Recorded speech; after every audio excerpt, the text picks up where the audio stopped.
So I think now we can start our session. So friends, good afternoon everyone. Myself Reet Rupani. I am the support director in Sampark. Friends, it's a very happy Sunday noon to all of you. I welcome one and all for today's Sampark Gurukul training series that we organize exclusively for our Sampark family through various renowned speakers so that they can come and share their knowledge, their wisdom with our members, and our members can be benefited. And I really thankful to this for our directors. It's a privilege to announce and introduce our today's guest speaker, Shri Ashutosh Patrukar ji. Friends, he worked in pharmaceutical industry for around more than 20 years and then moved to consultancy and academics. For last 15 years, sir is working with Dr. Ambedkar Institute of Management Studies and Research as professor and dean academics. Regularly conducts management development program for industry professionals, and even he has co-authored a book, Five Elements of Organizational Excellence. Sir is a past president of Vidarbh Management Association. So friends, I am really thankful to sir. Today he is conducting session for all of us on the topic how MSMEs can reach maximum prospect customers. So friends, without me wasting much time, now I would like to invite our guest speaker to do the honors and start with the session. So sir, over to you. Thank you. All right. Many thanks for nice introduction. And good morning, Sampark. It's honor to be associated with Sampark. So thank you very much for giving me this opportunity to interact with the members.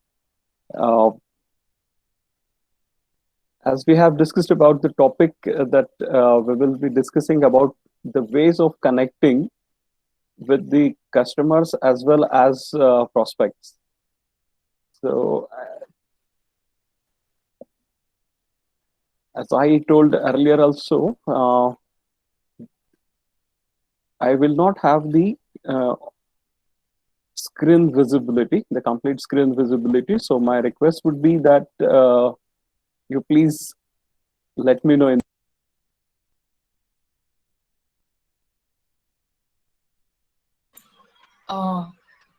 Excuse me, sir, your mic got muted.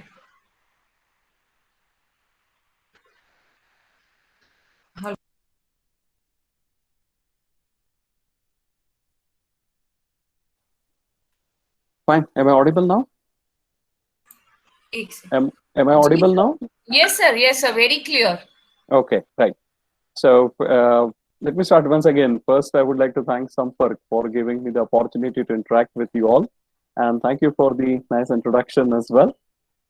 It's honor to be associated with Sampark. So many thanks for the invitation. I'll be sharing my screen from here. So in the event if at any point of time it's not visible, you just let me know that the screen is not visible or there is any problem with the audio or any other problem. Please let me know about that as well. I want to share the PPT. How do I go about that? Should I get to the Windows or entire screen? How do I start with? Sir, share the entire screen.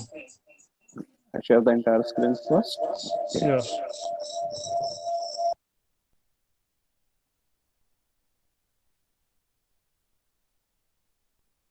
All right. And okay.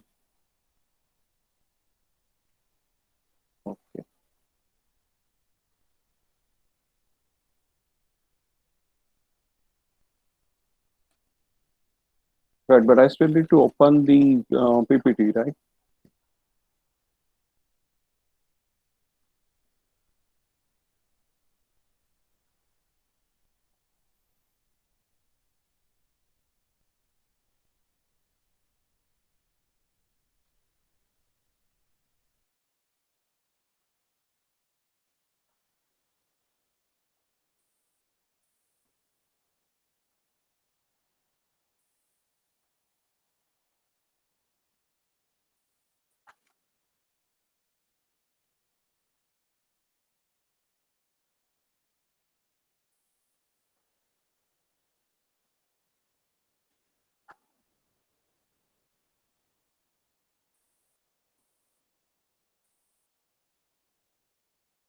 No, but the PPT is not visible. As I see that only the screen is available here. Sir, you have to open the PPT and you will be looking at the PPT. You will be visible to us, but only PPT will be visible to you. No, that is fine. But After you have shared the screen, open the PPT in full screen mode. no, but then the on the screen it should be visible, isn't it?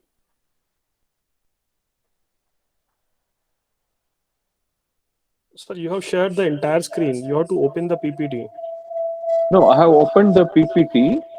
So do I need to share a window? Okay, it should be through window, not through the entire screen. All right, fine. We'll get it now. Is it fine now? I'll put it in the presentation. Is it fine? Can you see the PPT now? Yes, sir. Yeah, all right. So let's get started with that. Sorry about some kind of a delay over there. Yes, it's okay now. Yeah. Yeah, fine. So as the topic has already been told during the introduction, how MSMEs can reach maximum prospects and customers. So let's look at it. I mean, everybody wants growth. Now you have multiple ways that you can grow. So you have some set of products and you have a particular market that you are serving.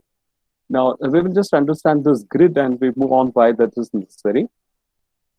अगर हम लोग market penetration के लिए जा रहे हैं तो हम लोग हमारे जो एग्जिस्टिंग प्रोडक्ट्स है वो एग्जिस्टिंग मार्केट में लेके जाते हैं और इसके ऊपर में कुछ लिमिटेशंस रहेंगी कि कितना ग्रो करेंगे so there is this is one way existing products in the existing market sometimes for growth what you can do is in this existing market you can have new products also so these new products will give you growth अगर आपके existing products जितने भी है वो अगर कोई saturation level पे आए हैं और आपको फर्दर ग्रोथ चाहिए तो you may introduce some new products also now in certain cases what you can do is you can take your existing products to new market so you are developing a market here now this also will bring growth to the organization so one way is product development where you are taking new products to existing market and another is market development where you are taking existing products to new market and when you are taking both the things new like if you have new products and you have new markets then you are going for diversification so this is a very fundamental and a basic way of growth for any organization whether it is MSME or it's a bigger organization also but let us look at it why do customers buy and prospects are looking forward to buying मतलब customer हमसे जब खरीद रहे हैं तब क्या खरीद रहे हैं और हम जो प्रोस्पेक्ट्स हैं मतलब कस्टमर और प्रोस्पेक्ट में फर्क ये है कि कस्टमर्स आर ऑलरेडी बाइंग और prospects are those who will buy in future so are they buying a product और जब मैं प्रोडक्ट कह रहा हूं तो इसमें प्रोडक्ट में फिजिकल प्रोडक्ट्स भी हैं गुड्स और सर्विसेज भी है so it's not that there are only physical product services भी इंक्लूडेड है वैसे प्रोडक्ट के बारे में मेरी तो सोच ये है कि anything and everything under the sun including sun is a product क्योंकि हम लोग सन को भी मार्केट करते हैं बहुत से लोग जो है वो अगर बोलते हैं कि हमारे यहाँ पे सन एंड सैंड है तो you are marketing sun you are marketing sand which you have never manufactured तो बेसिकली प्रोडक्ट की बात जब हम करते हैं तो it includes everything so the question is do they buy the best क्या कस्टमर्स बेस्ट प्रोडक्ट ही खरीदते हैं and the answer is no they don't buy the best अगर ऐसे होता तो सिर्फ एप्पल के ही हैंडसेट बिकते या सिर्फ एप्पल के ही कंज्यूमर इलेक्ट्रॉनिक प्रोडक्ट्स बिकते बाकी लोगों को बिकते ही नहीं. Now, do they reject worst? Again, answer is no. They don't reject worst. They may sometimes buy a product which is qualitatively inferior also. So what do they buy? Do they buy value? Then yes, people are buying value. तो उनको कभी कभी ऐसे होता है कि inferior product में भी वैल्यू दिखती है और उनको अच्छे से अच्छे प्रोडक्ट में भी वैल्यू नहीं दिखती. So we have to look at what they are exactly buying. But अगर if we look at it, what they are buying is a acceptable solution. मतलब कभी भी कोई भी कस्टमर अगर कोई चीज खरीद रहा है तो वो एक सोल्यूशन देख रहा है कि ये खरीदने से मुझे क्या फायदा होगा और वो उसको एक्सेप्टेबल है कि नहीं है. जैसे एक सिंपल एग्जांपल हम लोग लेते हैं कि जब मैकडोनल्ड्स वगैरह भी जब इंडिया में आए तो वो हैमबर्गर मार्केट करने में उनको थोड़ा प्रॉब्लम हुआ, क्योंकि अगर इंडिया में लोग बीफ नहीं खाते हैं तो it is difficult for them to market these products. तो अगर सोल्यूशन भी है तो वो सोल्यूशन एक्सेप्टेबल चाहिए, और एक्सेप्टेबिलिटी के लिए बहुत सारे प्रॉब्लम्स भी हो सकते हैं.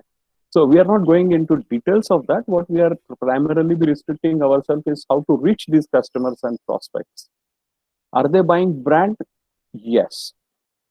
जब वो प्रोडक्ट खरीद रहे हैं तो प्रोडक्ट से finally they come to a brand.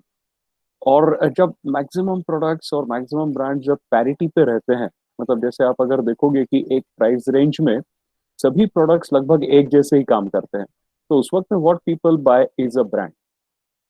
ऐसा नहीं कि हम बेसिक प्रोडक्ट नहीं खरीदते या बेसिक कमोडिटी नहीं खरीदते. हम जब चावल खरीदने जाते हैं तब शायद कभी ब्रांड नहीं देखते. अगर सिर्फ बासमती खरीद रहे हैं तो कहीं ना कहीं तो भी हम ब्रांड की बात करते हैं. नहीं तो हम लोग जब चावल खरीद रहे हैं, गेहूं खरीद रहे हैं, शक्कर खरीद रहे हैं, तो उस वक्त में हम लोग ब्रांड के ऊपर में इतना ध्यान नहीं देते. लेकिन when you are in a competitive market, you have to develop a brand, and this is how it has to be communicated to the uh, customers as well as prospects. So let us look the order in which they buy. सबसे पहले जो होता है, they look forward to an acceptable solution. कोई भी अगर problem है तो उसके लिए acceptable solution क्या है ये वो देखते हैं. Then they look at the brand. कौन से ब्रांड्स हैं, वो ब्रांड मुझे पता है कि नहीं पता, उनके बारे में लोग क्या बोल रहे हैं. So they are looking at a brand and then they are looking at the value. तो अगर 2 या 3 ब्रांड अगर एक जैसा काम कर रहे हैं तो उस वक्त में वो वैल्यू देखते हैं कि कौन से ब्रांड में मुझे वैल्यू मिलेगी. और जब हम वैल्यू की बात करते हैं तो simple thing about value is it's a benefit to cost ratio. Sorry, this should be ratio. Okay, so it's a simple benefit to cost ratio. Or let us look at this with a little bit more when we talk about benefit. क्योंकि बहुत बार क्या होता है, हम लोग कोई कोई product जो है वो एमआरसी पे ज्यादा प्राइस में भी खरीदते हैं और कोई कोई प्रोडक्ट जो है उसमें हम लोग बार्गेन भी करते हैं. तो जब हम लोग बेनिफिट्स की बात करते हैं तो benefit implies 3 things. First is functional benefit. अब देखिए, अगर हम लोग सीलिंग फैन खरीद रहे हैं तो हर सीलिंग फैन एक जैसा ही काम करता है. आप अगर सीलिंग फैन के नीचे बैठे हो तो आप बता नहीं सकते कि ये कौन सी कंपनी का फैन है अगर आपने खरीदा नहीं है तो, और कुछ साल के बाद में तो शायद वो भी भूल जाओगे. तो फंक्शनली सब सीलिंग फैन एक जैसे ही काम करते हैं. और बहुत से ब्रांड्स में हम लोग देखते हैं कि most brands function in a similar manner. So what people buy as a benefit is a emotional benefit. कि मेरे पास में कोई तो भी एक रिनाउंड ब्रांड है, ये कहीं ना कहीं इमोशनल बेनिफिट होता है. लगभग सब पंखे एक जैसे काम करेंगे, सब रेफ्रिजरेटर्स एक जैसा काम करेंगे, सब एसीज एक जैसे काम करेंगे, मिक्सर ग्राइंडर्स लगभग प्राइस ब्रैकेट में एक जैसे ही काम करते हैं.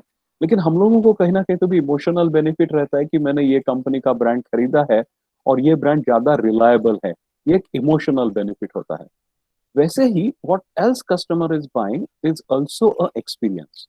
और इसके ऊपर में हम लोग ज्यादा ध्यान देंगे, क्योंकि प्रॉब्लम एमएसएमईज का यही आता है कि what is the experience that people have of dealing with you.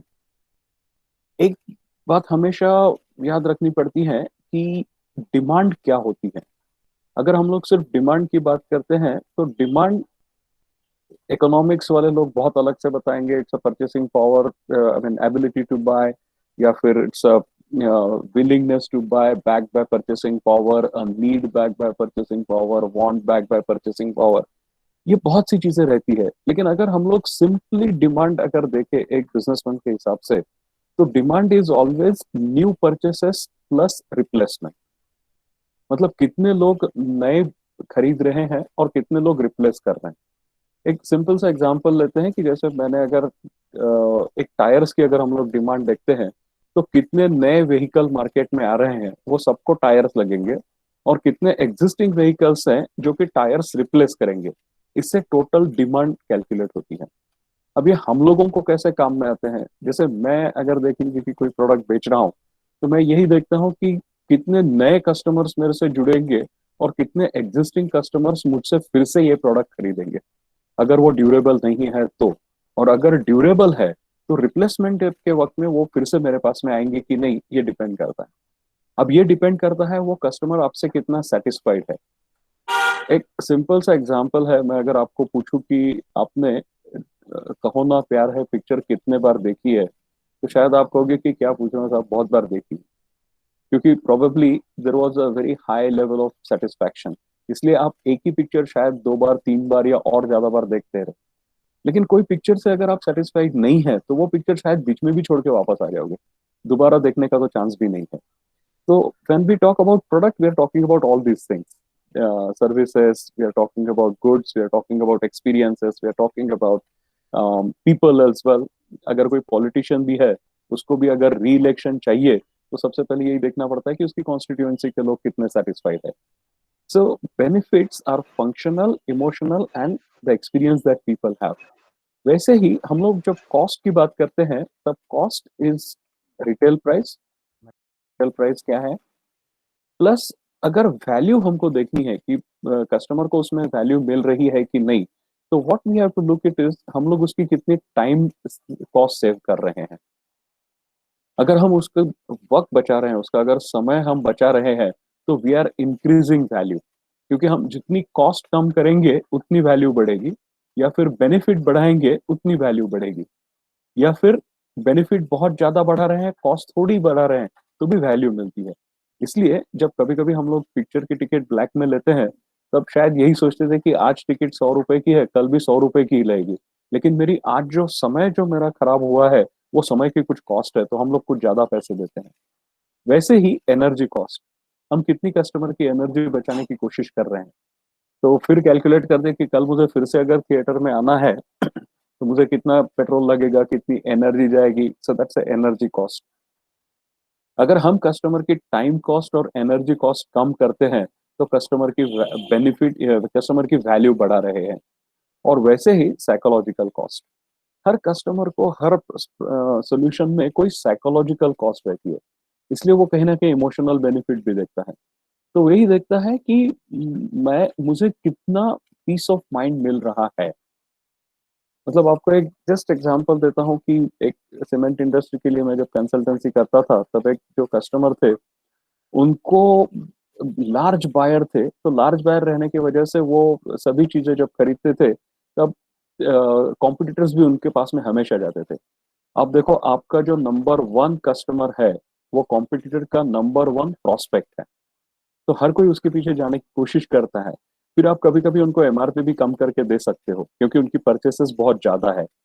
अब इसमें जब मैंने उनसे पूछा कि ऐसी कौन सी चीज है जिसकी वजह से आप हमारे से हमेशा खरीदते हो, तो उन्होंने कहा था कि प्राइस वगैरह तो सब, और सीमेंट ऐसे प्रोडक्ट है जिसमें कंप्लीट स्टैंडर्डाइजेशन है, तो इसमें ऐसा कौन सी खास बात है। तो उन्होंने कहा था कि आपका जो डिलीवरी शेड्यूल है, आप जब बताते हो कि आप मुझे ट्यूसडे को 27,000 बैग्स दोगे, तो मुझे आप ट्यूसडे को बराबर 27,000 बैग्स देते हो।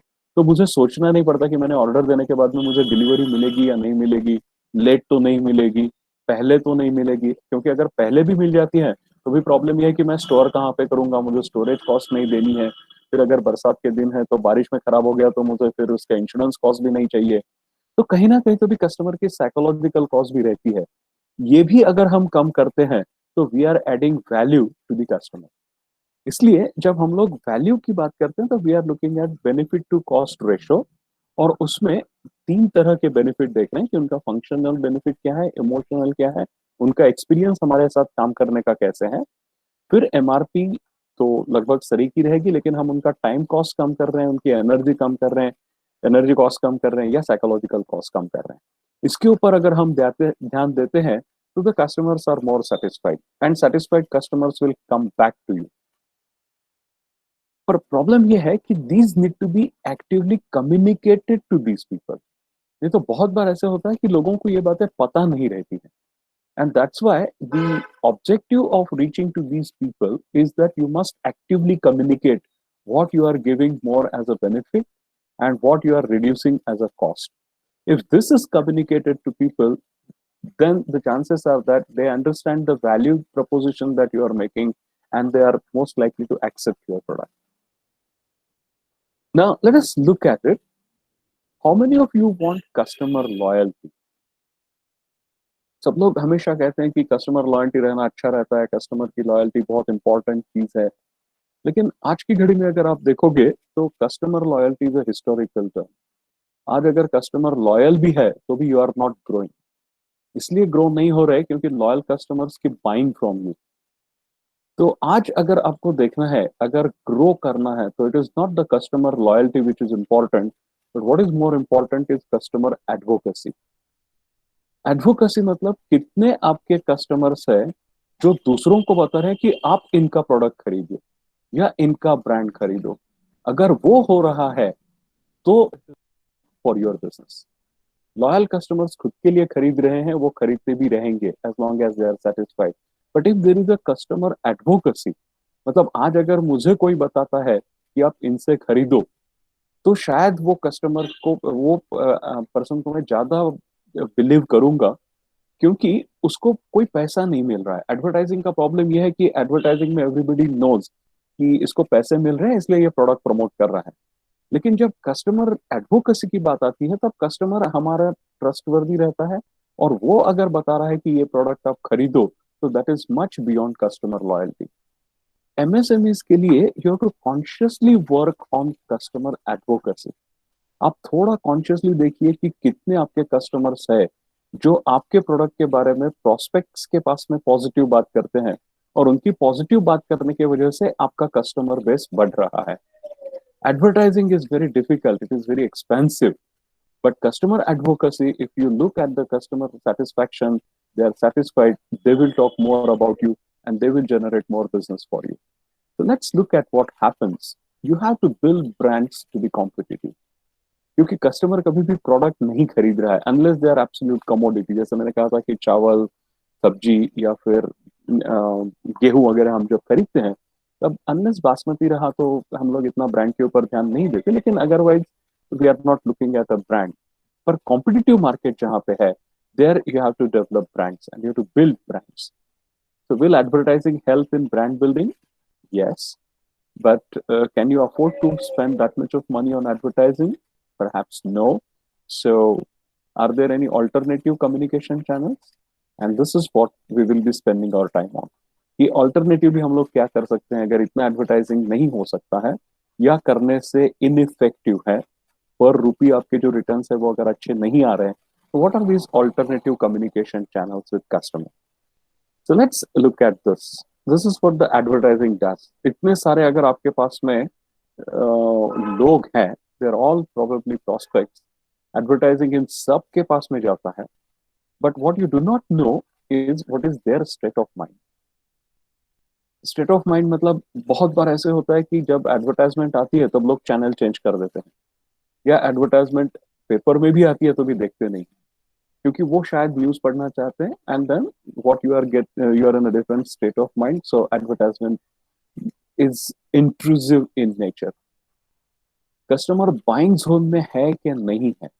बाइंग जोन मतलब हम लोग उसको जो बता रहे हैं वो सुनने के मूड में है या सुनने के मूड में ही नहीं है। तो कस्टमर बाइंग जोन में है नहीं है ये हम लोग नहीं जानते, और अगर बाइंग जोन में नहीं है तो how to move him into a buying zone, ये भी काम एडवर्टाइजिंग नहीं करता। और हम लोग इतना ज्यादा एमएसएमईज, इतना ज्यादा एडवर्टाइजिंग के ऊपर में स्पेंड नहीं कर सकते। So let's look what we are looking at. अगर आपको खाना बनाना तो 12 बजे सुनी।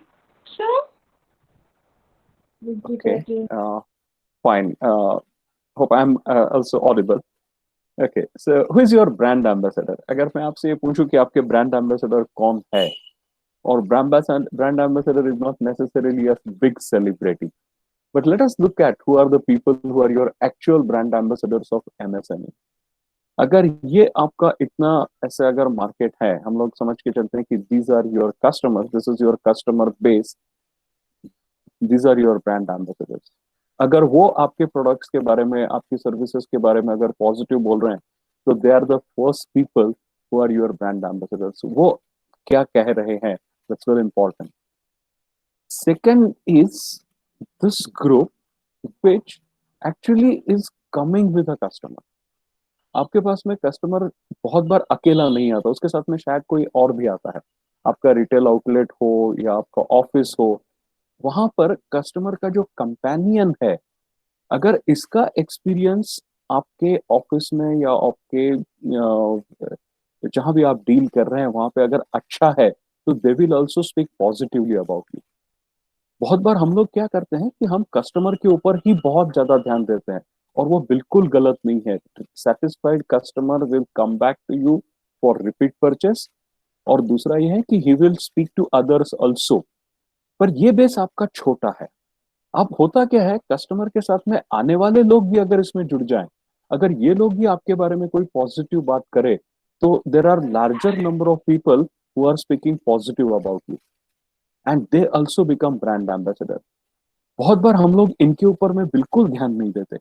कस्टमर के साथ में आया है, ठीक है, आया है, कंपेनियन करके आया है, उसको भी अगर थोड़ी अच्छी ट्रीटमेंट मिल जाए, तो वो शायद हमारा प्रोडक्ट नहीं खरीदेगा. लेकिन कोई और अगर उसको पूछता है कि यार मुझे ये चीज खरीदनी है, कहाँ से खरीदूं, और अगर वो कस्टमर के साथ में कहीं गया हुआ था, तो वो शायद बताएगा कि यार मैं उसके यहाँ पे गया था और उसका काम करने का तरीका बहुत अच्छा है, and then probably he becomes your ambassador. So please look at the people who are coming with the customer. Then you have a next layer where you have visitors. बहुत सारे विजिटर्स भी आपके यहाँ पे आते हैं. ये विजिटर्स का आपके साथ, आपके यहाँ पे क्या एक्सपीरियंस था? अगर विजिटर्स का एक्सपीरियंस अच्छा है, तो वो कस्टमर के साथ में नहीं आए थे, शायद कोई और काम के लिए आए थे, लेकिन उनका अगर एक्सपीरियंस अच्छा रहा आपके ऑफिस में या आपके शॉप में या जहां भी आप डील कर रहे हो, they also speak positively about you. So your ambassadors, when you are talking about it, you don't have to necessarily go for celebrities. Look at how customers are satisfied. What is their experience of dealing with you? उनके साथ जो companion है वो, और बाकी भी जो visitors आ रहे हैं, वो किस तरह का एक्सपीरियंस लेते हैं.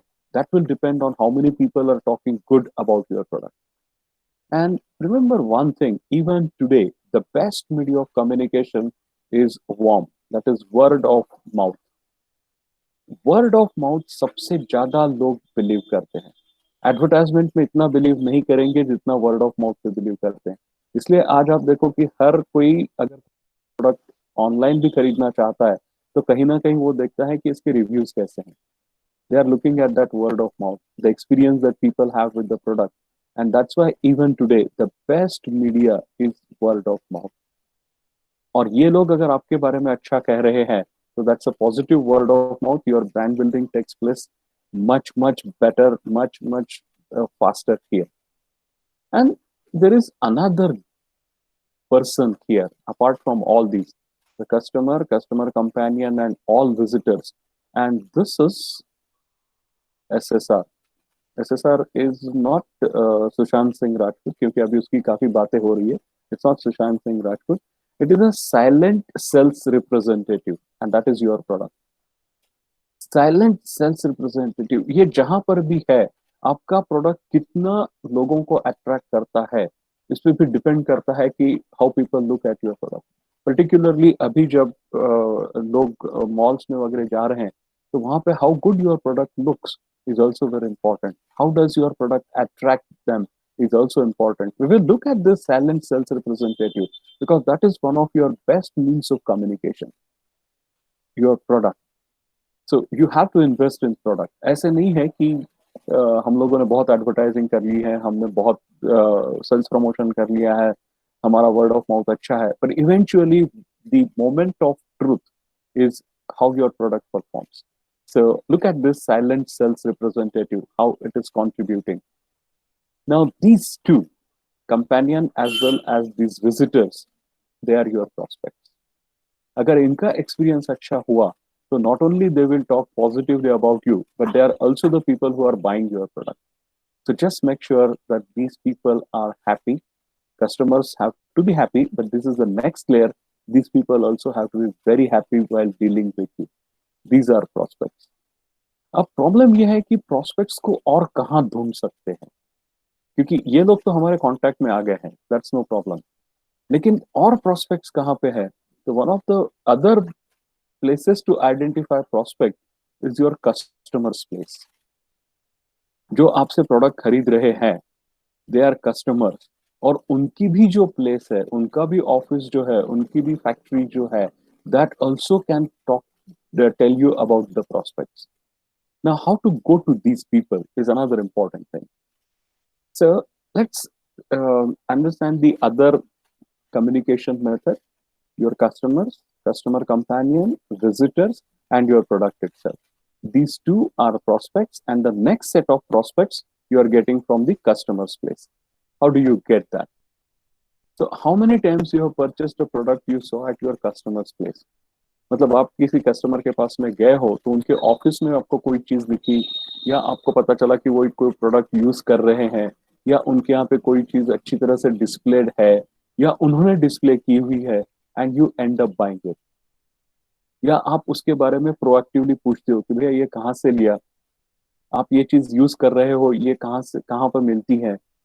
Now that is also a place where you get prospects. And that is the reason that it is not only your office where you can promote your product, it's not your factory, it's not your place, but it is also a customer's place. So how to leverage a customer's place also for promoting your product is what we will try and understand.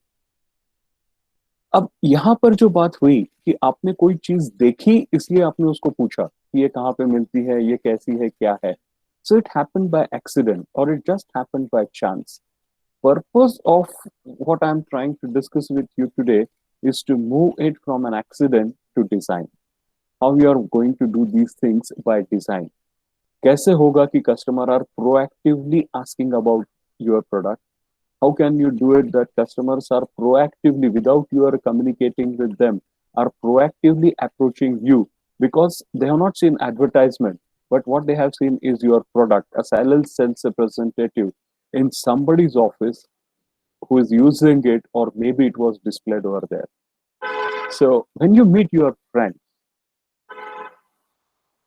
do you meet all of them exactly in the same manner?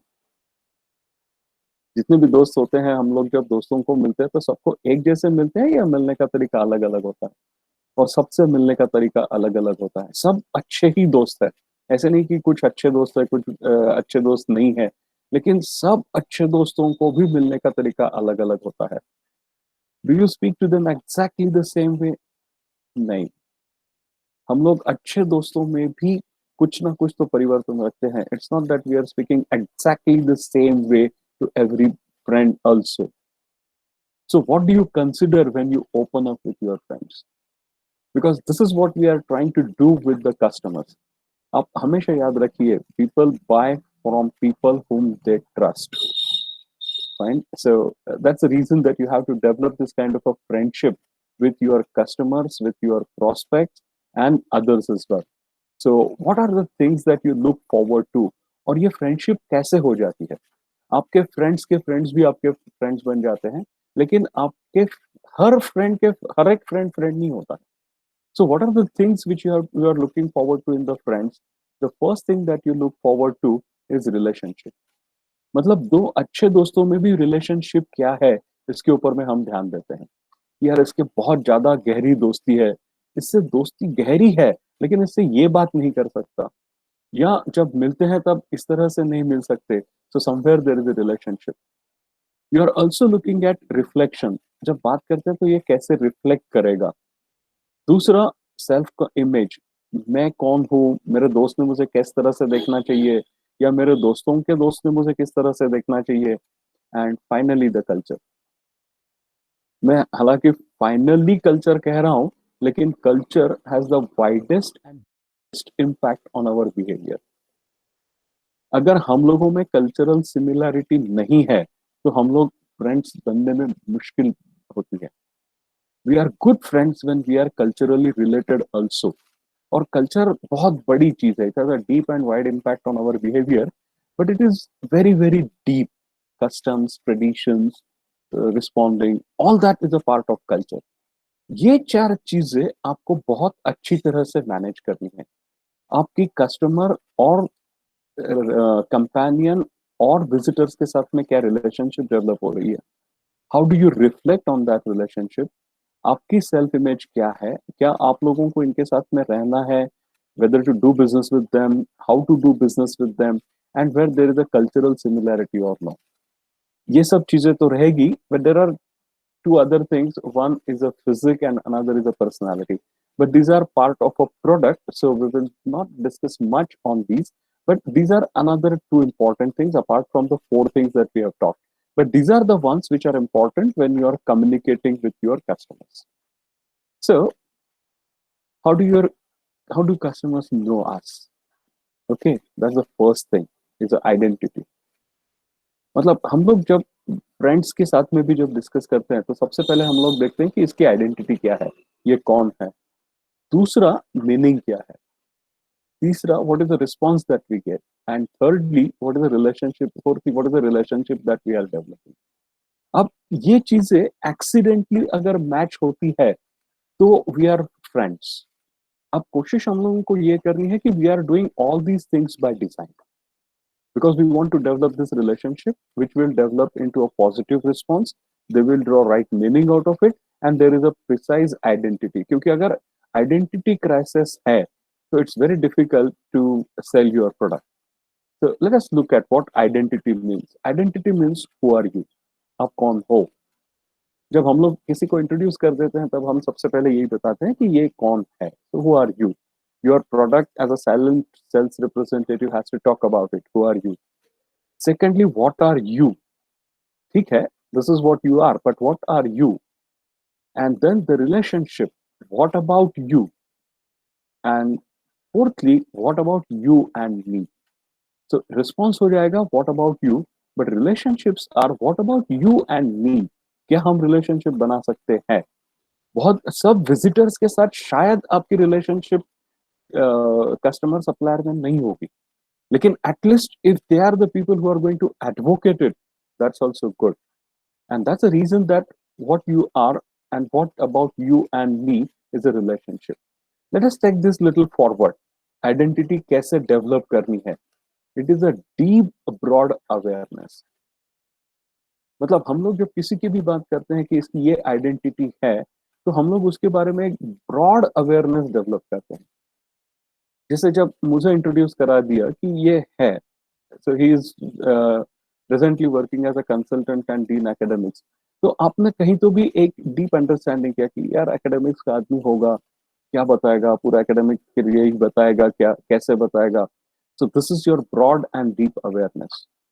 But the meaning is important. What are you? Fine. So here it is POP. POP is not plaster of Paris, and this is also not point of purchase. This is point of parity. Point of parity मतलब आप अगर कोई भी product खरीदते हो तो वो कितना दूसरे के बराबर है is a point of parity, और वो कितना अलग है is a point of difference. जब आप कोई प्रोडक्ट बताते हो तो आपको ये मीनिंग व्हाट आर यू ये ऐसे ही डेवलप होता है. अच्छा, ये एक और ऐसा ही प्रोडक्ट है, that is point of parity, but how it is different is important. और यही डिफरेंस जो है आपको आपके टारगेट ऑडियंस को इफेक्टिवली कम्युनिकेट करना है. सभी लोग इंश्योरेंस करते हैं, या सभी लोग सीमेंट बेचते हैं, या सभी लोग कोई प्रोडक्ट बेचते हैं, दैट्स पॉइंट ऑफ पैरिटी. पर डिफरेंस कहाँ पर आएगा. इनका डिलीवरी शेड्यूल अलग है. ये शायद इंश्योरेंस में हमारा पेन पॉइंट कहीं ना कहीं तो भी कम करते हैं, या इनके साथ में हम लोग जब डिस्कस करते हैं या इनके साथ में जब डिलिबरेट करते हैं तो कहीं ना कहीं तो भी ये हमको कोई अच्छी चीज एडवाइस करते हैं. ये difference is the meaning that the customer draws out of your communication. उसके लिए सबसे पहले आप कौन हो, ये पॉइंट ऑफ पैरिटी तो आएगा ही। ये एक और एक बंदा है या और एक व्यक्ति है, बट द डिफरेंस इज ये यहाँ पर अलग है, and then probably they will decide where to do business with you और not to do business with you. And then response, what about you, is a positive reaction. ये difference positive reaction develop करना चाहिए। अगर ये difference negative reaction develop करता है, अरे यार ये ऐसा है, इस मामले में अलग है, लेकिन दैट डिफरेंस की कोई वैल्यू नहीं है, तो it's not positive reaction that is developed, it's negative. So you have to ensure that this difference is generating a positive reaction. And when we are talking about relationship, we are talking about the intense active loyalty. फिर ये relationship बनी है कि नहीं बनी, intense active loyalty है क्या, ये खुद तो खरीद रहे हैं हमारे से प्रोडक्ट, लेकिन दूसरों को भी बता रहे हैं कि आप इनसे खरीदो, then you realize that it's a very intense and active loyalty, and then it forms a relationship. It's between you and me. That means between the customer and you. Then it goes beyond. These customers talk to prospects, and these prospects then subsequently talk to other people as well. And most of them come under your fold as a customer. Or isme advertising is nowhere there.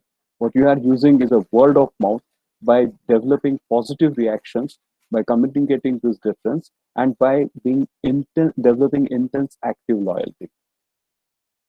So let us look at what we are exactly saying in this. This is how the customer will understand on a pyramid. There is a salience. The salience is a deep, broad understanding. So people are happy with it. That's fine. Then there is a performance. मैंने जैसे कहा था कि performance is important for your product. और आप जो service दे रहे हैं वो भी. So these are primary characteristics, point of parity. कि ये चीजें मेरे प्रोडक्ट में है कि नहीं है। अब कोई भी अगर प्रोडक्ट आप दे रहे हो, जैसे अगर सीलिंग फैन भी है, एक सिंपल एग्जांपल दे रहा हूं मैं, तो उसमें भी वो सीलिंग फैन की प्राइमरी कैरेक्टरिस्टिक्स उसमें है कि नहीं है, उसमें आप स्पीड एडजस्ट कर सकते हो कि नहीं, these are all primary things, point of parity. But the secondary features, ये किस तरह से अलग है, is what is going to talk about the difference. These are secondary features with performance. So आपका प्रोडक्ट किस तरह से अच्छा है और दूसरा किस तरह से अलग है। फिर आती जो चीज है दैट इज रिलायबिलिटी।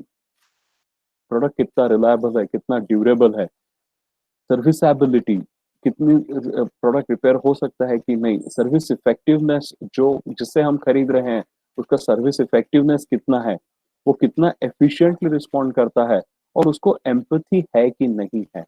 अगर वो एम्पैथी दिखाता है तो इट इज ऑलवेज गुड। मैं आपको जस्ट एक सिंपल एग्जांपल देता हूँ। एक बार ऐसे ही हुआ था कि मेरा एक जो कंज्यूमर ड्यूरेबल्स में क्लाइंट डील करता था, और उनको शाम के वक्त में फोन आया था कि हमने आपसे कल जो टेलीविजन सेट लिया है वो खराब हो गया। अब कल ही लिया था, कुछ प्रॉब्लम हुआ होगा, वो खराब हो गया था। तो उसके पास में 2-3 ऑल्टरनेटिव्स थे। पहला ऑल्टरनेटिव ये था कि वो बता सकता था कि सर्विस स्टेशन का ये नंबर है, आप सर्विस स्टेशन को कांटेक्ट कीजिए, वो आकर के रिपेयर कर देंगे। फॉर्चुनेटली ऐसे हो गया कि जब ये प्रॉब्लम आया तो उसने मेरे को पूछा था कि क्या करना है, तो मैंने उसका यही कहा था कि ज्यादा कुछ मत कर, अगर कल ही हुआ है तो सीधा दूसरा टीवी उनको रिप्लेस करा दे, इसको बाद में अपन रिपेयर करते बैठेंगे। प्रॉब्लम ये था कि एम्पैथी ये थी कि उन्होंने टेलीविजन सेट जो लिया था वो उनको शाम को टीवी देखना था, कोई अच्छा प्रोग्राम होगा वो देखने के लिए लिया था। इफ यू आर एम्पैथेटिक कि उस वक्त में कस्टमर की क्या प्रॉब्लम है, सिंपैथी बहुत आसान है, empathy is getting into their shoes. मैंने बोला यार उनको प्रॉब्लम ये है कि उनको अभी टीवी देखना है, और अभी वो सर्विस स्टेशन को कांटेक्ट करेंगे, फिर वहां से कोई जाएगा रिपेयर करेगा, उसमें समय लगेगा। बेस्ट इज उसको रिप्लेस कर दो टीवी। टीवी जब रिप्लेस कर दिया तब दीज पीपल नेवर एक्सपेक्टेड कि वो टीवी रिप्लेस ही हो जाएगा डायरेक्ट। और आप देखिए उसका कहाँ पर उसका बेनिफिट हुआ। अब कंज्यूमर इलेक्ट्रॉनिक्स में एडवांटेज ये है कि वो अगले 5-7 साल तो नया टेलीविजन नहीं लेंगे, लेकिन शायद मिक्सर ग्राइंडर लेंगे या वॉशिंग मशीन लेंगे या एसी लेंगे। तो उस वक्त में दिमाग में पहले यही आता था कि इनकी सर्विस बहुत एफिशिएंट है एंड अबाउट इट, तो वो कोई और दूसरे रिटेलर के पास में नहीं जाएगा। We will come back to the same retailer. वो हो सकता है कि वो कंपनी का टीवी दोबारा नहीं खरीदेगा, वो कंपनी का वॉशिंग मशीन नहीं खरीदेगा, वो हो सकता है, लेकिन उसकी एम्पैथी जो रिटेलर ने दिखाई उसके लिए वो खरीदेगा वहीं से।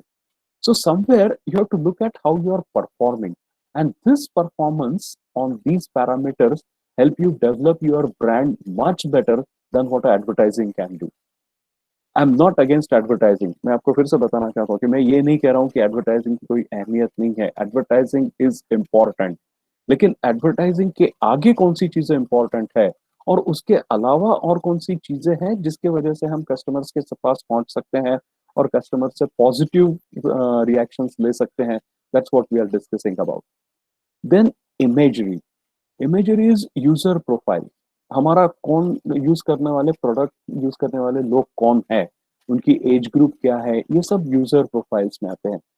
उनका परचेसेस एंड यूसेज सिचुएशन कौन सी रहेगी, उनकी खुद की पर्सनालिटी एंड वैल्यूज क्या है.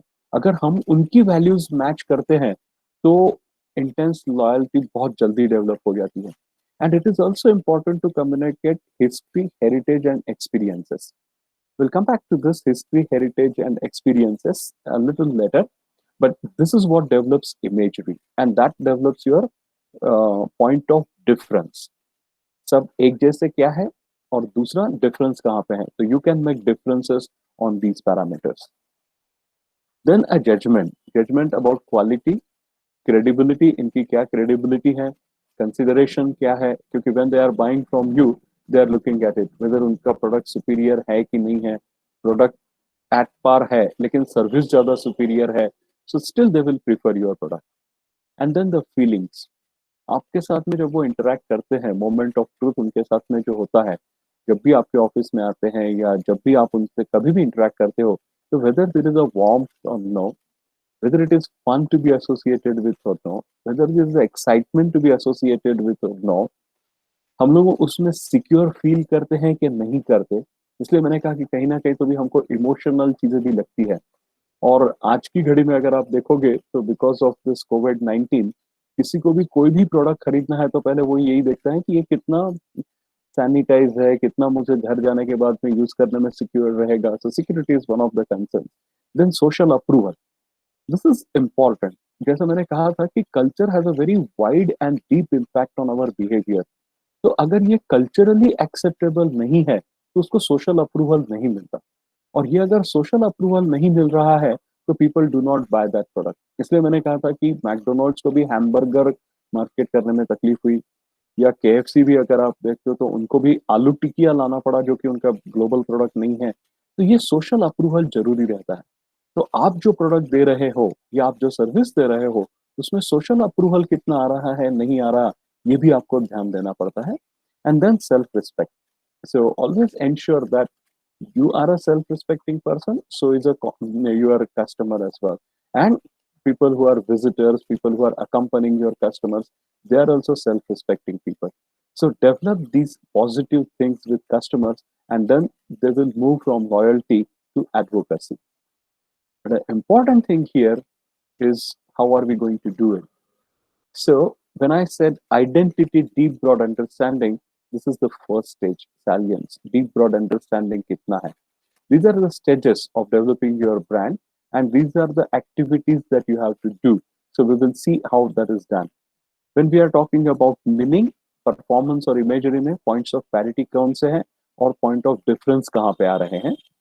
वैसे ही judgment इसलिए response होता है, positive accessible reactions develop होगी when they are judging your product as good qualitatively and other things, and the feelings are warm, positive associations, so that's good. And finally, it must resonate well with us. Resonance is whether it is developing relationships and leading to intense active loyalty or not. तो आपको यही देखना है कि whether customer and you have a resonance. That means आप लोग एक ही platform पर है कि नहीं है. Whether that platform is the one where the relationship can be developed. So what we look at is how to develop these relationships and how to develop this intense active loyalty. So let's look at this more importantly. It's an intense active loyalty तब develop होगी जब there is a loyalty, there is an attachment, there is a community, and there is engagement. अगर ये चार चीजें customer के साथ में हो रही है विजिटर्स के साथ हो रही है, कंपेनियंस के साथ में हो रही है, तो then you are resonating well with them. अगर ये नहीं हो रही है तो somewhere the communication is not good. जैसे मैंने कहा कि still word of mouth is the best way to deal with people. So to achieve this, let's go back to our resonance with the friend. How do we do it? So create a visibility. Simple recognition can affect perceptions. So आपका silent sales representative ये काम कर लेगा, आपका product जो है वो recognition कर लेगा, कैन अफेक्ट द परसेप्शन, लोगों के परसेप्शन चेंज हो जाएंगे। But people tend to like known brands even if they have never used it. मतलब अगर आपका ब्रांड कस्टमर ने यूज नहीं किया है पहले, जो कि प्रोस्पेक्ट्स के साथ में होता है, पर उनसे किसी ने ये बात पहले कही थी कि ये प्रोडक्ट अच्छा है, ये ब्रांड अच्छा है, तो then they probably tend to like that more. And that's why you have to have good relations with them. And then brand visibility can signal leadership, success, quality, substance, excitement, and energy. ये चीजें अगर चाहिए तो आपकी brand की visibility भी चाहिए। आपके ऑफिस में, आपके शोरूम में, आपकी फैक्ट्री में ब्रांड की विजिबिलिटी रहती ही है, लेकिन आपके ब्रांड की विजिबिलिटी बाकी जगह पे कितनी है, that signals leadership, that talks about success, that talks about quality कि ये यहाँ भी यूज हो रहा है, that talks about substance, excitement and energy. And share visibility should not be the ultimate goal in serious brand building effort. तो सब जगह पे दिख रहा है, इसका ये मतलब नहीं हो जाता कि ये बिल्कुल अच्छा है, या it does not develop a serious brand building effort. Serious brand building effort will come through the 4 pillars that we have seen. So here what you have to use is effective use of sponsorships. बहुत से event ऐसे होते रहते हैं शहर में, या आपका जो भी टारगेट मार्केट है वो टारगेट मार्केट में, वो इवेंट्स की स्पॉन्सरशिप आपको विजिबिलिटी देती है। मैं कहीं भी आपको ये नहीं कह रहा हूँ कि मैं आपको जो चीजें बता रहा हूँ ये आपने कभी की नहीं है। मैं ये भी नहीं कह रहा हूँ कि आज तक कि आपको ये पता ही नहीं था, आपको पता था, आप कर भी रहे हो। अब प्रॉब्लम ये है कि how to do it consciously. So may be somewhere you can look at effective use of sponsorship, participating events. Advertising से बहुत ज्यादा इकोनॉमिकल होता है, and you are where the prospects and customers are. तो आप वही इवेंट्स में participate कीजिए जहां पर आपके प्रोस्पेक्ट्स रहने का मैक्सिमम चांस है। आप वहीं पर जाइए जहां पर शायद मतलब स्पॉन्सरशिप वहीं रखिए जहां पर शायद मैक्सिमम प्रोस्पेक्ट्स और कस्टमर्स है। That gives visibility. एक जस्ट आपको एग्जांपल देता हूँ कि एक स्टूडियो की मैं कंसल्टेंसी करता हूँ, तो उन लोगों को कहीं ना कहीं तो भी व्यूअरशिप चाहिए थी। अभी स्टूडियो तो ऐसे हो गए हैं कि हर एक के हाथ में कैमरा होता ही है, कभी भी जाएंगे तो हमारे पास में हैंडसेट होता है, और हैंडसेट में फोटो हम लोग तो लेते ही रहते हैं। अब स्टूडियो की तरफ कौन आएगा, कैसे आएगा? तो जो स्टूडियो ओनर था उसको मैंने कहा था कि जो नवरात्रि होती है या बाकी जो इवेंट्स होते हैं, या वहां पर आप स्टूडियो लगा दीजिए, और सेल्फी वहां पर सब लोग लेना चाहते हैं, आप थोड़ा ज्यादा क्रिएटिवली और अच्छे कैमरा से सेल्फी लेकर के कस्टमर्स को गिफ्ट कीजिए, या फिर देखिए if they are buying it. अब कहीं ना कहीं स्पॉन्सरशिप की भी जरूरत थी, तो स्पॉन्सर को भी देखा गया, तो कुछ लोगों ने स्पॉन्सर भी किया था। ठीक है, नवरात्रि में लोग आएंगे, दांडिया के लिए आएंगे, उनको वहां सेल्फी लेने की जरूरत रहती है। Now, if you convert that selfie into something that is a memorable memento for them, studio की भी पब्लिसिटी काफी अच्छी हो गई, they got much better credible visibility, event में भी लोग ज्यादा आना शुरू हो गए, they were coming for Dandiya, but what they were also enjoying is the taking selfie, और वो सेल्फी जो थी that become a memento for them.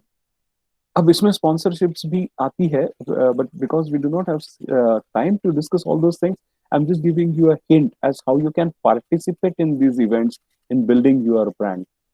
क्योंकि ये सब लोकलाइज मार्केट है, एमएसएमईज का मोस्टली मार्केट जो है वो रीजनल मार्केट होगा। वहां पर आप अगर एडवर्टाइजिंग कर रहे हो तो शायद एक्सपेंसेस के रिटर्न्स जो है वो उतने अच्छे नहीं रहेंगे, लेकिन अगर आप इसमें पार्टिसिपेट कर रहे हो so you have a much better viewership, you have a much better visibility, and you are developing much better relationships. So these relationship, reflection, self-image, and what we said are the 4 parameters of developing the friendship with the customers, let's do that. Advertising helps, but it's very expensive. And it is intrusive. Intrusive है इसलिए जब भी TV पर add आती है तो लोग शायद चैनल चेंज कर देते हैं, और एडवर्टाइजमेंट तभी आती है जब हमको वो देखना नहीं होता है. That's why it is very intrusive.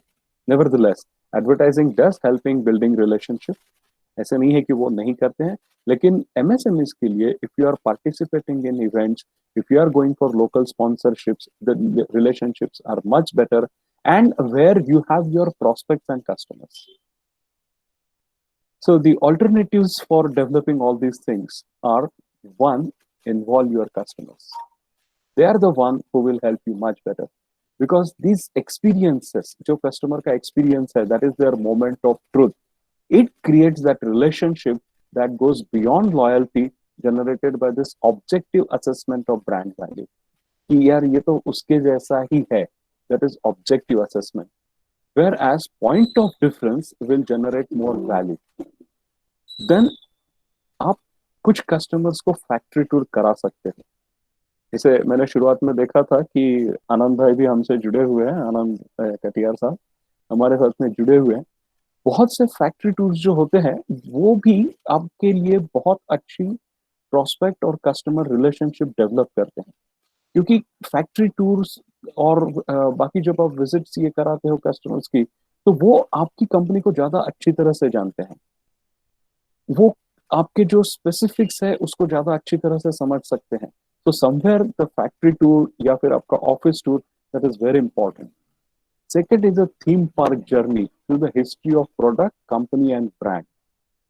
आप ये आपके वेबसाइट पर भी, अगर आपकी वेबसाइट है उसके ऊपर में भी आप ये डाल सकते हैं कि ये प्रोडक्ट कैसे डेवलप हुआ था, ये ब्रांड कैसे डेवलप हुआ था, ये कंपनी कैसे अस्तित्व में आई है, ये हमारे ब्रांड किस तरह से काम कर रहे हैं. अगर कस्टमर वो जर्नी के थ्रू जाता है तो it is worth creating the relationship. जैसे हम लोगों ने एक देखा था कि एम्स्टरडैम में हनीकेन की एक बहुत अच्छी थीम पार्क जैसे जर्नी किए थे. तो उस वक्त में कंपनी कैसे फॉर्म हुई थी, कंपनी का फाइनल प्रोडक्ट आते वक्त कौन से स्टेजेस से जाता है, हर स्टेज में कैसे वैल्यू एडिशन होती है, और फाइनली आप जो प्रोडक्ट ले रहे हो, प्रोडक्ट कोई बहुत अलग प्रोडक्ट नहीं है, लेकिन फिर भी ये प्रोडक्ट की हिस्ट्री क्या है, कंपनी की हिस्ट्री क्या है, ये ब्रांड कैसा है, ये जब कस्टमर को पता चलता है, then they are developing a much positive relationship. Then it should be entertaining and heritage linked experience. Heritage क्या है, कितने सारे linkages हैं, so that develops much better relationship. और कभी कभी ऐसे होता है कि what you can offer them, कभी अगर रेसिपी बुक्स अगर ऑफर कर सकते हैं, या फिर कोई चीज फ्री जो कि आपके कोई एफर्ट्स या कोई ऑफर्स को रिस्पॉन्ड कर रहे हैं, तो you develop a better database of these people and then respond to them. So maybe few free things also can be given. Then in-store sampling, आपके यहाँ पे कुछ samples कर सकते हैं, road shows कर सकते हैं, good public relations activity कर सकते हैं, cultural programs जो होते हैं उनमें participate करते हैं, exhibitions में participate करते हो, और ये सब चीजें जो है, this develops a positive relationship. This is more economical. और सबसे important चीज ये है कि you are doing these things where your prospects are. Advertising में आपको पता नहीं चलता कि आपके प्रोस्पेक्ट्स कहाँ पे हैं. मैं फिर से कह रहा हूँ, advertising is not bad, advertising is needed, पर ये जो बाकी चीजें हैं, they develop much better relationship, and particularly for MSMEs these are much productive activities to undertake. कुछ आप मेंबरशिप बेनिफिट्स भी दे सकते हो, that will also help. Now, finally, coming to how we are giving these experiences to people so that they are with you, they advocate your product to others. बाकी लोगों को भी बताते कि भैया मैं तो यूज कर रहा हूँ लेकिन आप भी यूज कीजिए. So these experiences have to be good. So let us finally look at the 4 things that we are looking at. These relationships, if they have to be developed, आपको फैक्ट्री टूर काम आ सकता है, आप theme parks कर सकते हैं, आप entertaining या हेरिटेज लिंक्ड एक्सपीरियंस कस्टमर्स को दे सकते हैं, या आप कुछ ऑफर्स के ऊपर में उनको फ्री चीजें ऑफर कर सकते हो. जैसे ये एक्चुअली एक प्रैक्टिस जो है ये नेस्ले ने की थी. नेस्ले ने जब देखा था कि मिल्कमेड जो है, that is a condense milk, वो पहले प्रमोट होता था एज अ मिल्क सब्स्टिट्यूट। तो घर में अगर दूध नहीं है तो फिर milk made was very handy for making tea and coffee. पर आज घड़ी ऐसे हो गई है कि मिल्क की कोई स्केर्सिटी नहीं है। आप कभी भी अगर चाहो तो दुकान में जाकर के दूध खरीद सकते हो।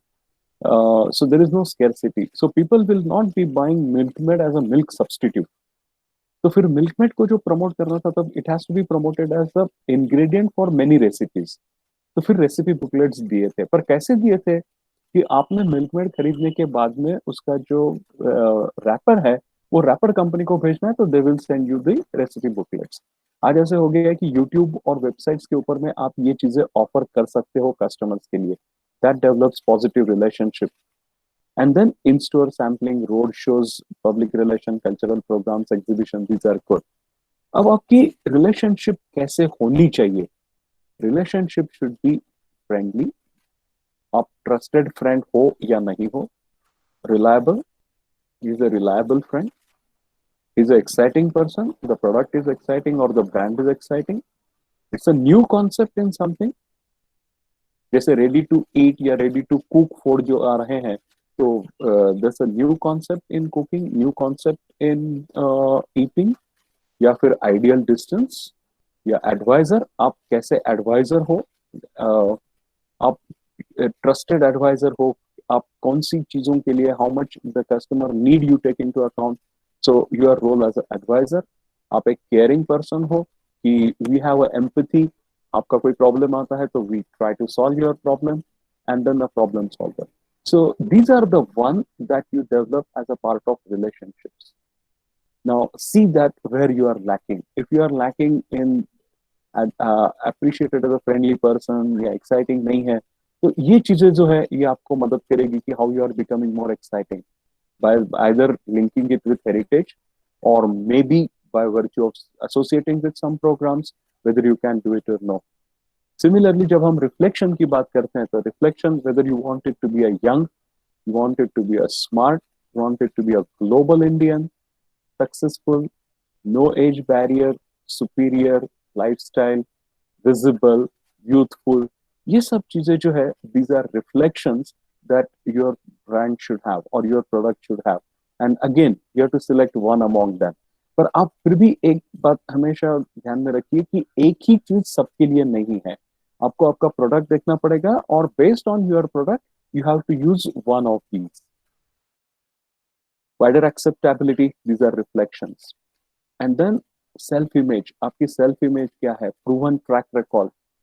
अगर आप प्रूवन ट्रैक रिकॉर्ड के बारे में बात कर रहे हो तो हेरिटेज कितना लिंक्ड है, आप मेंबरशिप बेनिफिट्स कैसे दे रहे हो, हाउ एंटरटेनिंग यू आर, आप एक पार्क जर्नी कर सकते हैं, that is talking about your track record. Then whether you are cautious और ambitious, whether you are successful और you are just declaring that I have arrived, feminine, upper middle class और top end, ये सब आपको depend करता है कि आपके कस्टमर बेस क्या है और उस हिसाब से आपको सेल्फ इमेज डेवलप करनी है। Then you are dependable, value for money equation आप दे रहे हो, क्वालिटी एश्योरेंस कर रहे हो। These are the self images that you can give to your customers.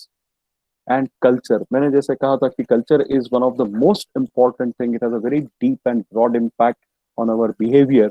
So whether you have a conservative culture or a progressive, जो भी आपका टारगेट मार्केट होगा वो हो सकता है कोई कंजर्वेटिव हो या प्रोग्रेसिव, आपको उस तरह से कम्युनिकेट करना है।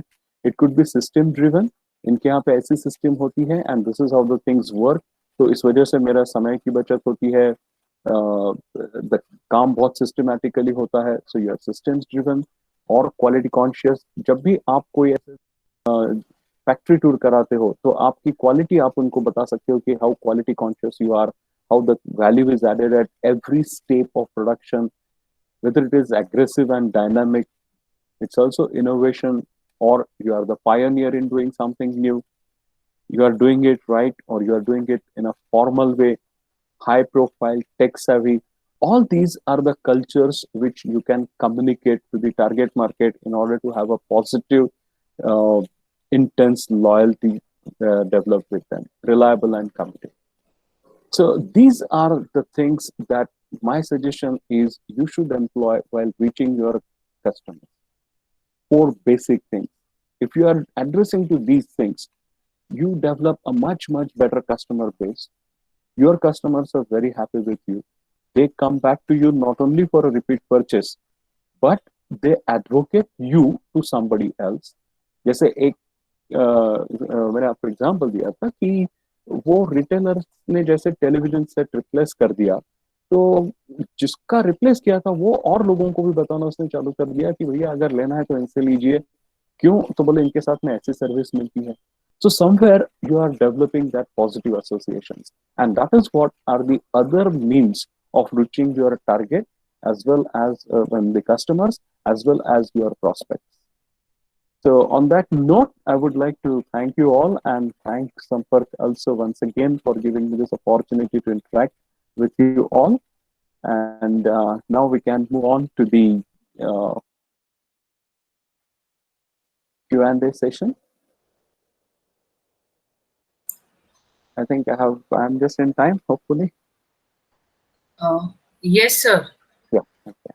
Yes. So friends, this is the time for question and answers. You can ask any of the questions. Sir, I have one question. Pankaj Upadhyay. Yeah, Pankaj. Yes. Patuka sir, hope you remember we. Yeah. That's why I address you by first name as Pankaj. 2001 MBA, Ambedkar College. Yes. Sir I have a question. अभी क्या हो रहा है, ये जो बीच बीच में commission agents जो बन गए हैं, जैसे मैं किसी को मेरे प्रोडक्ट का रिकमेंडेशन देता हूँ या किसी के थ्रू जो इंक्वायरी आती है, आइदर वो मेरा रिलेटिव हो या मेरा फ्रेंड हो, जो कमीशन एजेंट, तो उसमें क्या हो रहा है, जो भी प्रोडक्ट सेल कर रहा है तो उसका प्रॉफिट मार्जिन कहीं ना कहीं बीच वालों को शेयर होते जा रहा है. तो how to handle such type of people in the market? Okay. अगर मैं आपका सवाल सही तरह से समझ रहा हूँ तो आपका कहना यह है कि एडवोकेसी के लिए लोग पैसा मांगने की कोशिश कर रहे हैं. Yes sir. Right.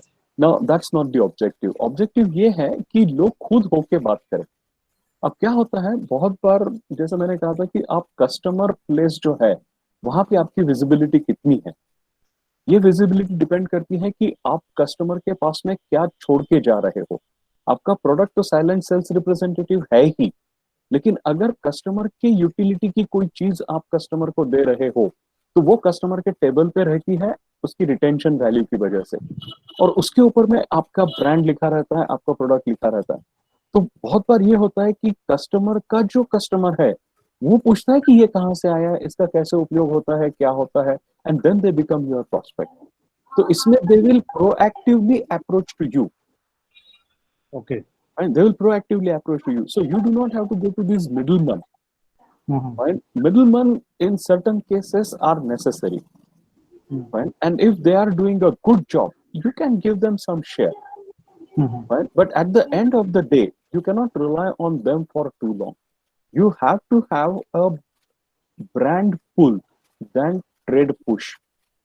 Okay. Trade push में क्या होता है कि आप जितना ट्रेड के थ्रू पुश करोगे, उनको भी पता है कि आप उनके ऊपर डिपेंडेंट हो, वो ज्यादा कमीशन मांगेंगे. वही अगर कस्टमर का एक्सपीरियंस ये है कि आपके बिना काम नहीं हो सकता, तो they will come to you not for that particular commission but because they see a benefit in it. तो शुरुआत के दौर में शायद आपको कुछ ना कुछ विजिबिलिटी के लिए ट्रेड पुश करने की जरूरत हो सकती है. मैं ये बिल्कुल नहीं कह रहा हूँ कि उसकी जरूरत नहीं पड़ेगी, हो सकती है, लेकिन you don't have to depend on that as a long-term brand building activity. Okay. It should come from these people. Okay. Thank you. Thank you. Yes, sir. We have few questions, sir. Can we take? Yeah, we can. Yes. So one question is from Dilip Lohia ji. How to manage our existing customers and how they will ensure that they will be satisfied? Yes. It's a very important question. Can you just tell me the person who asked this question? Lohia ji? CA Dilip Lohia ji. Lohia ji. Lohia ji, आपका सवाल बहुत important है.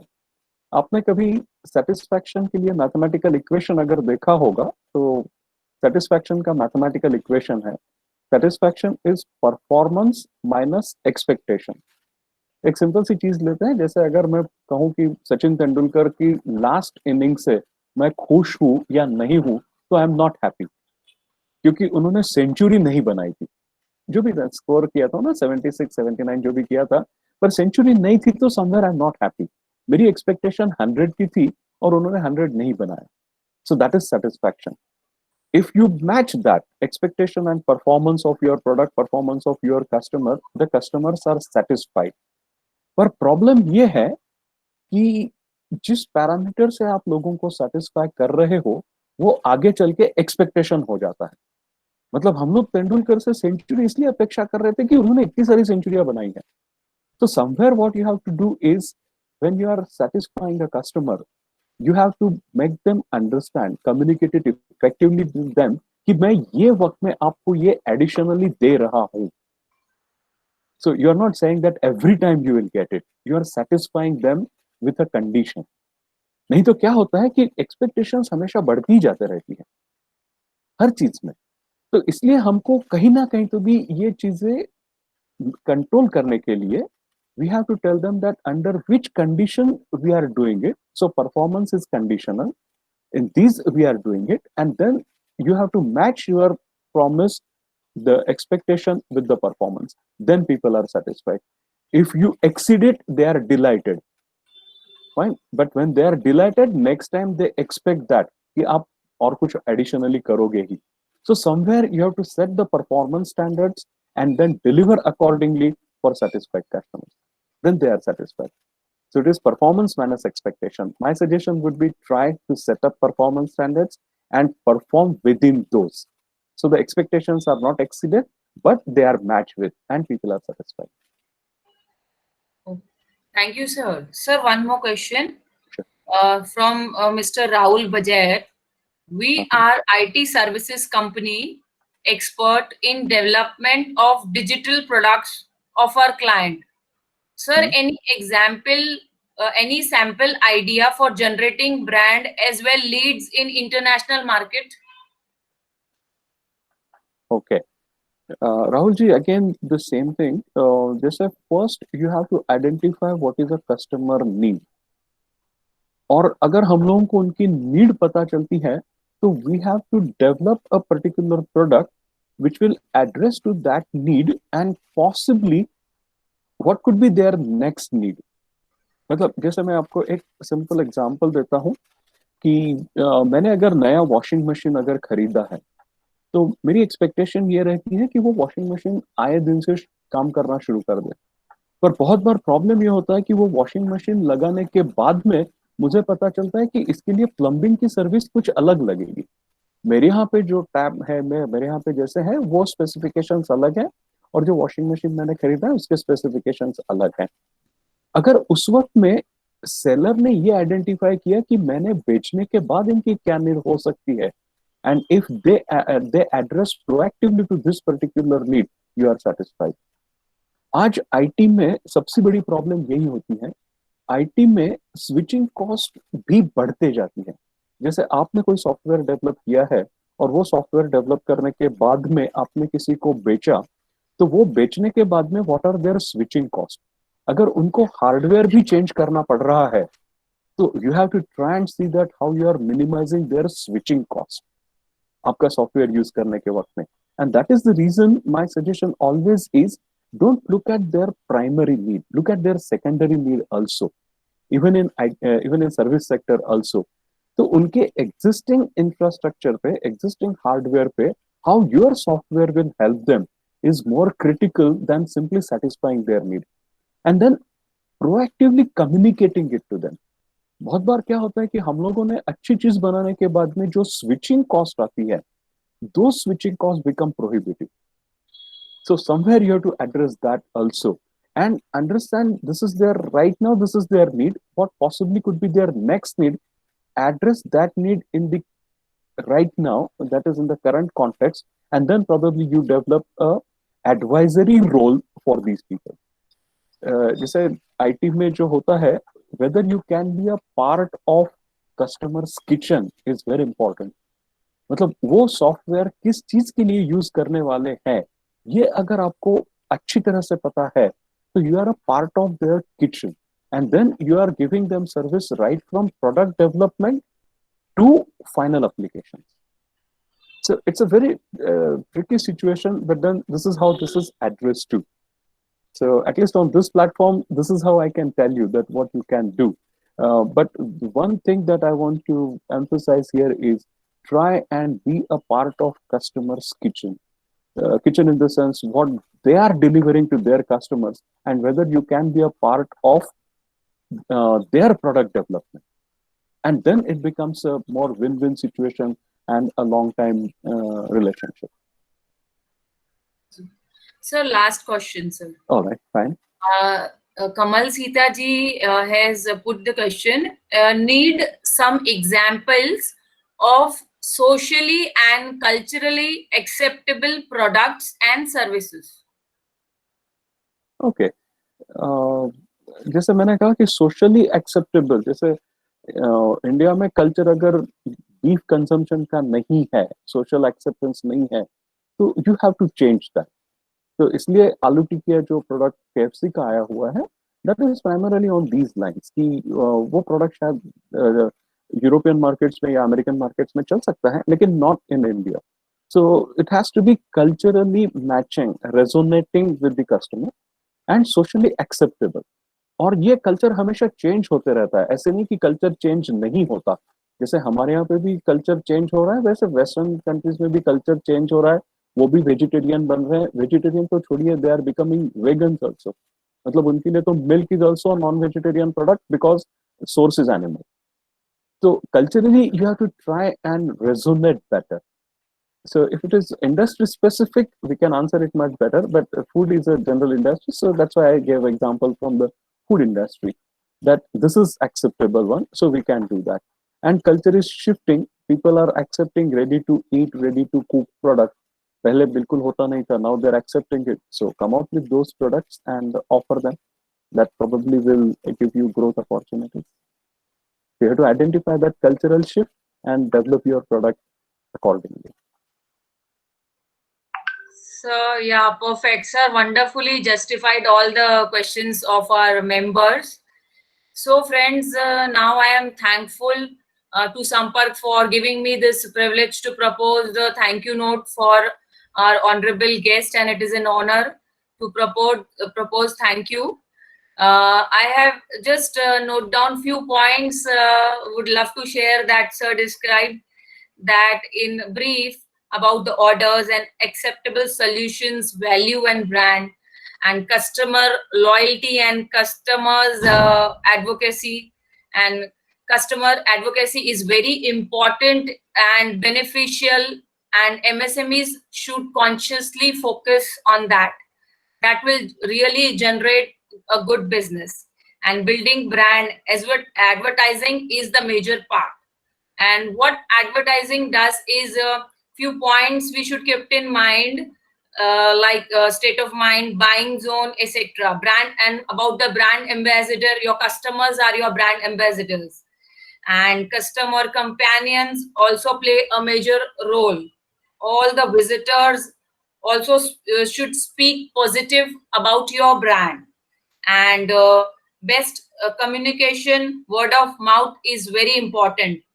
And in word of mouth, all the visitors, customers, customer companions, silent sale representatives, these all people come under word of mouth, and that is a very, very major part of our brand.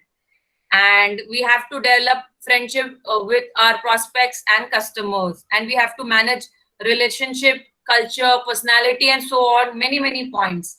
And customers should understand our brand. That is majorly important. We should ensure that. And various stages of building the brand. So, sir, my sincere gratitude and thanks to our speaker, Ashutosh ji, for sharing their experience, their wisdom, their knowledge with all of us. So thankful, sir, for taking out your precious time for our Sampark family. My extended thanks to all the Sampark members for attending today's session so dedicatedly. So friends, keep attending all the Gurukul training sessions that we are organizing for all of you.